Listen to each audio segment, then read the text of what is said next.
जय गुरुदेव, जय गुरुदेव, जय गुरुदेव, जय गुरुदेव, जय गुरुदेव, जय गुरुदेव। शंभो शंभो शंभो।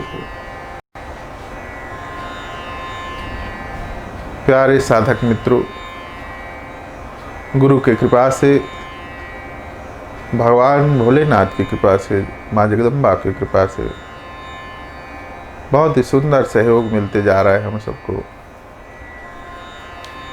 कि किस प्रकार के से अपने साधना के जगत में हम प्रवेश करें और संसार के समस्त जिम्मेदारियों को पूरा करते हुए, सभी कार्य को पूरा करते हुए अपने स्वयं के भीतर के कार्य, आध्यात्मिक कार्य को भी हम पूरा कर सकें। यह सुंदर अवसर हम सब के लिए बहुत ही सौभाग्य है जो गुरु के प्रेरणा के अनुसार आ रहा है। और मित्रों के बहुत सारे प्रश्न भी आते जा रहे हैं। घर में साधना जब कर रहे हैं तो उस प्रश्नों के द्वारा जो मार्गदर्शन हम लोग को मिल रहा है वह सबका मार्गदर्शन करेगा। भले ही वह कोई भी गुरुओं से जुड़ा हो, कोई भी परंपराओं से जुड़ा हो, लेकिन सब परंपरा में और सभी गुरुओं के सानिध्य में साधक की साधना अपने गुरु के भक्ति के अनुसार और अपने गुरु के शक्ति के अनुसार होती है। वह गुरु उनको अपने मार्ग के अनुसार ज्ञान देता है, अपने मार्ग के अनुसार साधना देता है, अपने मार्ग के अनुसार उनको भक्ति देता है और साधक के जीवन का सदा मार्गदर्शन करते रहता है। तो आज का जो प्रश्न है वह प्रश्न है कि नाम जाप के लिए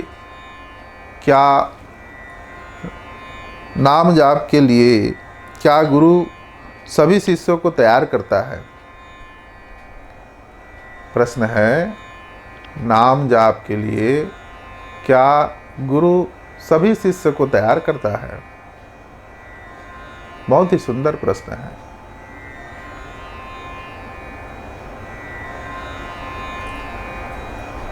प्यारे साधक मित्रों, जिस प्रकार गुरु जो है अपने सभी शिष्यों के ऊपर प्रेम की वर्षा एक समान करती है, सबको उतना ही प्रेम करती है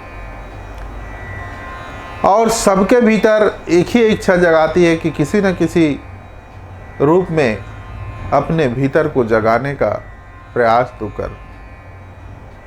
इस संसार की जिम्मेदारी से, इस संसार के समस्त कार्यों से, परिवार के समस्त कार्यों से और परिवार के समस्त जिम्मेदारियों को पूरा करते हुए भीतर की जिम्मेदारियों को पूरा करते जा। भीतर की खोज को शुरू कर, भीतर के शक्ति को जगा। ऐसा गुरु का प्रेरणा सदा होते रहता है। और गुरु के दीक्षा के बाद जिस प्रकार गुरु दीक्षा सबको एक धारा से देता है और एक प्रकार से एक ही शक्ति से जोड़ने का कार्य करता है, ठीक उसी प्रकार गुरु भी नाम जाप के लिए सभी शिष्यों को एक समान तैयार करता है। लेकिन सब शिष्यों को एक समान तैयार तो करता है नाम जाप के लिए, लेकिन नाम की शक्ति और नाम जाप की शक्ति उसी के भीतर जागृत होता है जिसके भीतर गुरु रहता है। और गुरु उसी के भीतर प्रवेश करता है जो इस संसार के समस्त जिम्मेदारियों को पूरा करते हुए, चाहे कोई भी परिस्थिति आए, उस परिस्थिति में वह अटल रहता है, उस परिस्थिति में वह शांत रहता है, उस परिस्थिति में वह अपने भीतर के इच्छाओं को नियंत्रण में रखता है। ऐसे साधक के भीतर गुरु तत्व का आना जाना, गुरु तत्व का प्रवेश होना निश्चित हो जाता है। जिस प्रकार गुरु जो है दीक्षा देने के बाद अपने समस्त कार्य को शिष्य के भीतर पूरा करने का प्रयास करता है, अपने समस्त कार्य को शिष्य के भीतर जगाने का प्रयास करता है, अपने शक्ति को गुरु के भीतर, शिष्य के भीतर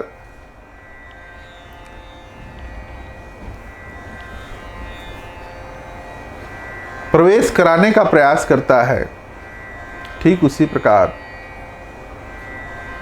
नाम जाप के लिए भी गुरु जो है सभी साधक को तैयार करता है, और गुरु जो है उस ब्रह्म में लीन होकर के, उस अपने चित्त में जो चित्त प्रकाशित हो गया है, उस चित्त में प्रकाशित होकर के, स्थिर होकर के प्रत्येक साधक के भीतर होने वाले परिवर्तन को देखते रहता है, प्रत्येक साधक के भीतर उत्पन्न विचारों को देखते रहता है, प्रत्येक साधक के भीतर होने वाले एक एक क्षण के परिवर्तन को देखते रहता है। और गुरु जो है उस साधक के भीतर और प्रकाश प्रदान करते रहता है, और ऊर्जा प्रदान करते रहता है, और ऊर्जा प्रदान करते रहता है। गुरु जो है एक जलती हुई अग्नि के समान कार्य करते रहती है। जिस प्रकार अग्नि जलते रहता है तो हम भोजन भी पका सकते हैं, सभी चीज कर सकते हैं। तो ठीक उसी प्रकार गुरु जो है उस जप के लिए सभी साधक को तैयार करता है, लेकिन उनमें से कुछ साधक ऐसे नाम जाप की प्रक्रिया को पूरा कर पाते हैं और गुरु के लिए योग्य हो पाते हैं। और जब योग्य होते हैं तो गुरु जो है बिना बुलाए, बिना कहे, बिना छुए, बिना देखे अपने स्थान में ही रह करके, चाहे वो अब उनके गुरु के स्थान से वो 50 किलोमीटर दूर रहे, सैकड़ों किलोमीटर दूर रहे, हजारों किलोमीटर दूर रहे, लेकिन गुरु जो है कहीं भी ब्रह्मांड के कोई भी कोने में रहे, और वह गुरु अपने शिष्य के भीतर नाम जाप की जो तैयारी चल रहा है, साधक के भीतर नाम जाप से जो परिवर्तन होने वाला रहता है उसे परिवर्तन कर देता है। नाम जाप की जो शक्ति है, जब गुरु शिष्य के भीतर परिवर्तन करता है और ट्रांसफ़र करता है अपने से शिष्य के भीतर, तो परिवर्तन ट्रांसफ़र करने का केवल एक ही माध्यम है, वह है जाप। कोई भी मार्ग हो हमारा, चाहे भक्ति मार्ग हो, चाहे शून्य मार्ग हो, चाहे सांख्य मार्ग हो, चाहे कीर्तन मार्ग हो, चाहे नाम मार्ग हो, चाहे सतनाम मार्ग हो, चाहे शिव का मार्ग हो, चाहे शाक्त का मार्ग हो, चाहे कोई भी मार्ग का हो, लेकिन गुरु जो है अपने शिष्य को जप की प्रक्रिया अवश्य बताती है, और जप की शक्तिशाली प्रक्रिया बताती है। लेकिन बहुत कम ऐसे साधक होते हैं जो गुरु के इस प्रक्रिया को विश्वास करके, भगवान का प्रसाद मान करके उस प्रक्रिया को पूरा करने का प्रयास करते हैं, नित्य प्रतिदिन उस क्रिया को पूर्ण करते हैं, और जब वो क्रिया को पूर्ण करते हैं तो गुरु उनसे निरंतर जुड़े रहती है और अपने चित्त शक्तियों को उस शिष्य के भीतर, उस साधक के भीतर ट्रांसफ़र करते रहती है। और जब साधक के भीतर वो ऊर्जा का परिवर्तन होते रहता है तो साधक को ऐसा लगता है कि मेरे जप से, मेरे तप से कोई विशेष प्रक्रिया मेरे भीतर हो रहा है। जैसे अलग अलग ध्वनि उनको सुनाई देना, अलग अलग स्वरूप उनको दिखाई देना, अलग अलग ब्रह्मांडों का उनके भीतर महसूस होना, और अलग अलग दृश्य आकृति दिखाई देना, और जप में एक और दिव्यता महसूस होना, जितना जप करना उतना ऊर्जा महसूस होना, ऐसे नाना प्रकार के ब्रह्मांडी रहस्यमय अनुभूतियाँ उस साधक के भीतर आना शुरू हो जाते हैं। साधक जो है नाम जप के लिए गुरु के द्वारा वह तैयार हो गया है, गुरु उनको पूर्ण रूप से तैयार कर दिया है अब, और गुरु और इच्छा जगा रही है कि ऐसी इसी तरीक़ा से और भी साधक तैयार होते जाए, और भी साधक तैयार होते जाए। वही है कि एक साथ सब दौड़ रहे हैं एक मैदान में, और कोई शिष्य जो है, लेकिन दौड़ना सबको है, और चलना सबको है। हो सकता है कोई आगे चलता है, कोई पीछे चलता है, कोई बीच में रहता है, कोई धीरे चलता है, कोई फास्ट चलता है, लेकिन चलना सबको है और उस पार सबको जाना है। क्योंकि हम लोग समझिए एक तैर रहे हैं हम लोग एक तालाब से, और तालाब के हमको उस पार जाना ही है। कोई कोई बहुत तेज़ी से तैर लेता है, कोई धीरे धीरे तैरता है, और कोई और धीरे तैरता है, कोई चलते हुए जाता है, पानी कम है। गुरु जो है इस प्रकार से इस क्रिया को पूर्ण कराता है, और इस क्रिया में सभी पूर्ण होंगे, नहीं होंगे ऐसा नहीं है, सब होंगे। लेकिन इस प्रक्रिया को जो करेगा, जो उस गुरु रूपी तालाब में प्रवेश करेगा, वह अवश्य उस ऊर्जा से भीगेगा और उस प्रक्रिया का आनंद अवश्य लेगा। यदि आप ऐसे अपने गुरु के बताए हुए प्रक्रिया से यदि आप जुड़े हैं, महाप्रक्रिया से, तो उस प्रक्रिया से जब जुड़े हैं तो निश्चित ही आप उस प्रक्रिया को पूर्ण करने का प्रयास करिए। नियमित रूप से उसका अभ्यास करिए, उस जप को अभ्यास करने का प्रयास करिए, उस क्रिया को पूर्ण करने का प्रयास करिए। उस क्रिया में आपके गुरु जिस मार्ग से आपको ले जाना चाहते हैं, जिस मार्ग का अवलोकन करा रहे हैं, जिस मार्ग की विद्याओं को आपको बता रहे हैं, और जिस मार्ग की शक्तिशाली प्रक्रियाओं से आपको जोड़ने का प्रयास कर रहे हैं, उस शक्तिशाली प्रक्रिया को आप व्यर्थ न जाने दें। समय बढ़ते जा रही है, समय का चक्र घूमते जा रहा है, काल का चक्र घूमते जा रहा है, और गुरु का भी चक्र घूमते जा रहा है, जीवन का भी चक्र घूमते जा रहा है। बचपन से बुढ़ापा की ओर यात्रा जा रही है, जन्म से मृत्यु की ओर यात्रा जा रही है।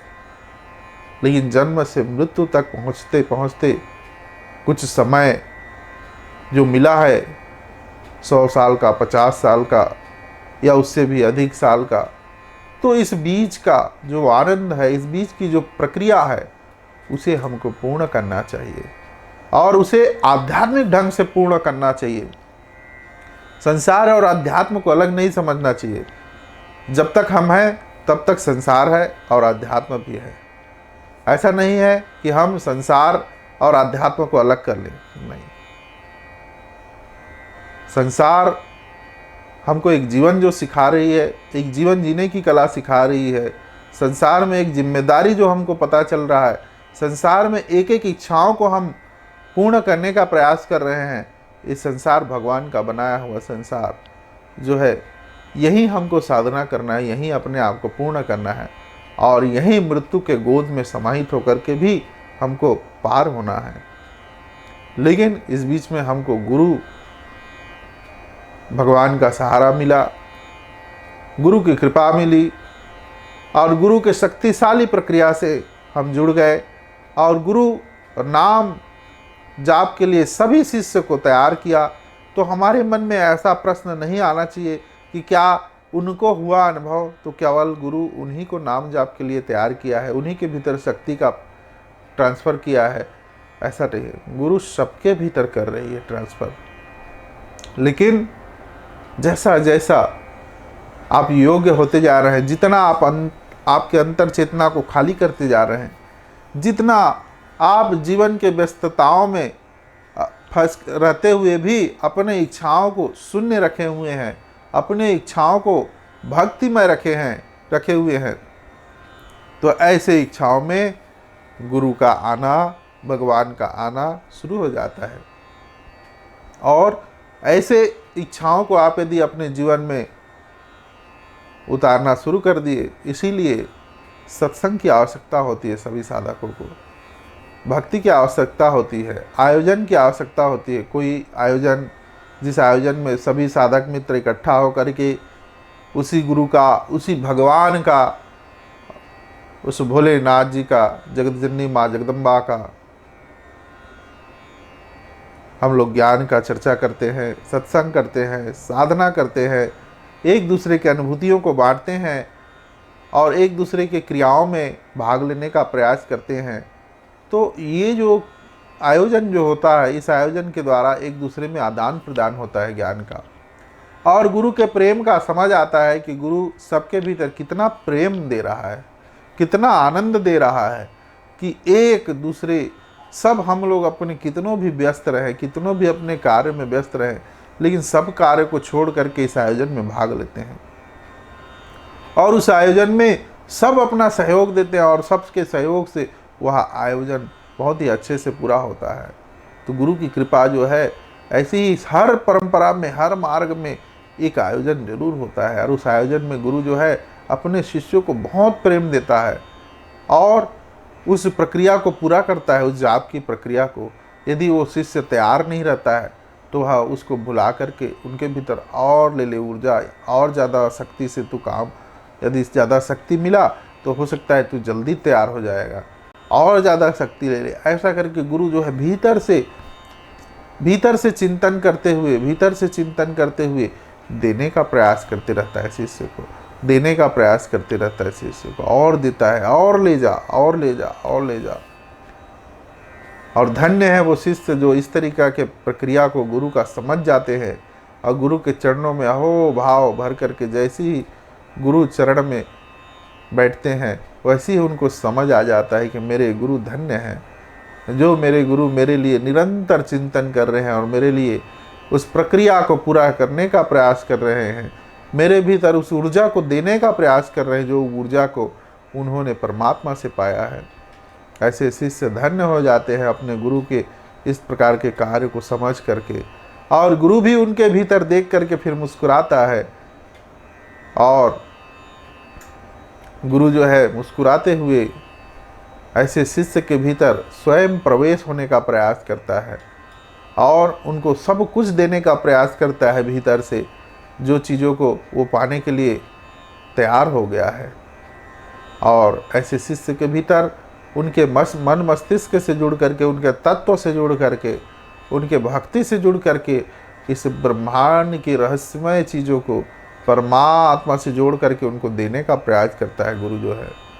और वह शिष्य बहुत ही भाग्यशाली हो जाता है, बहुत ही प्रचंड हो जाता है वह शिष्य, जो शिष्य अपने गुरु को अपने भीतर पाता है। और यह श्वास, यह जीवन धन्य हो जाता है।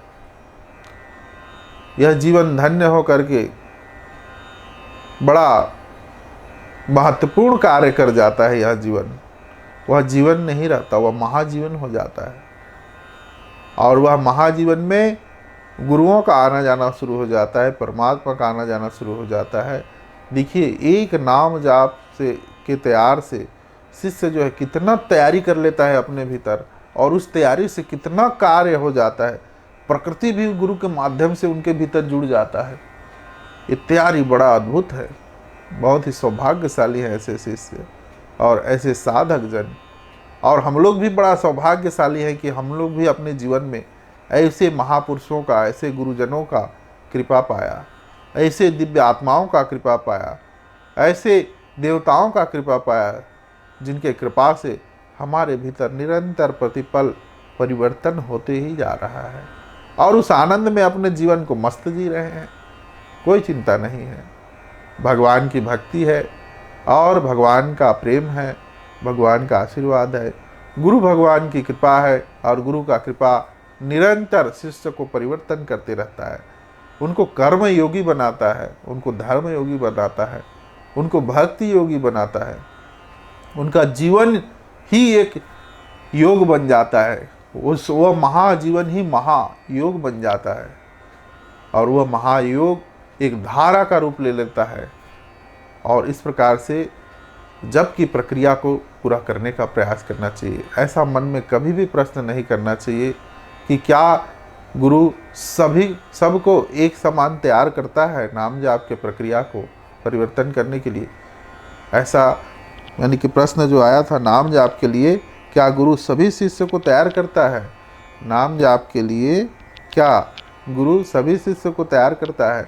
तो आपका यह प्रश्न बहुत ही महत्वपूर्ण था, जो बहुत से शिष्यों को, बहुत से साधकों को और बहुत से साधक मित्रों को उनका जो भ्रम है, उनका जो विचार है, उनका जो अपने आध्यात्मिक कार्य है, इस प्रश्न के माध्यम से, इस उत्तर के माध्यम से उनको मिलेगा।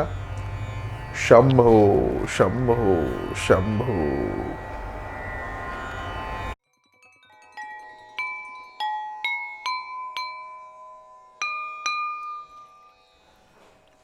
पंद्रह या